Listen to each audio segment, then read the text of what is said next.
ಸಂವಿಧಾನ ದಿನಾಚರಣೆ ನಿಮಿತ್ತ ನಡೆಯುತ್ತಿರುವ ಸಂವಿಧಾನ ಜಾಗೃತಿ ಜಾಥಾದ 2ನೇ ದಿನವಾದ ಶನಿವಾರ ಬೆಳಗ್ಗೆ ಹಾನಗಲ್ ತಾಲೂಕಿನ ಬಾಳಂಬಿಡ ಗ್ರಾಮದಲ್ಲಿ ಜಾಗೃತಿ ಜಾಥಾ ವಾಹನವನ್ನು ಪೂರ್ಣಕುಂಭದೊಂದಿಗೆ ಅದ್ದೂರಿಯಾಗಿ ಬರಮಾಡಿಕೊಂಡರು.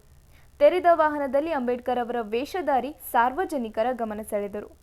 ನಂತರ ಹಿರೇಹುಲ್ಲಾಳ್, ಹೇರೂರ್, ಉಪ್ಪಣಸಿ ಹಾಗೂ ಸೋಮಸಾಗರ ಗ್ರಾಮ ಪಂಚಾಯಿತಿಗಳಲ್ಲಿ ಜಾಗೃತಿ ಜಾಥಾ ಸಂಚರಿಸಿ ಜನಜಾಗೃತಿ ಮೂಡಿಸಿತು. ಈ ಸಂದರ್ಭದಲ್ಲಿ ಜ್ಯೋತಿ ಹಿರೇಮಠ್ ಸಂವಿಧಾನದ ಕುರಿತು ಉಪನ್ಯಾಸ ನೀಡಿದರು.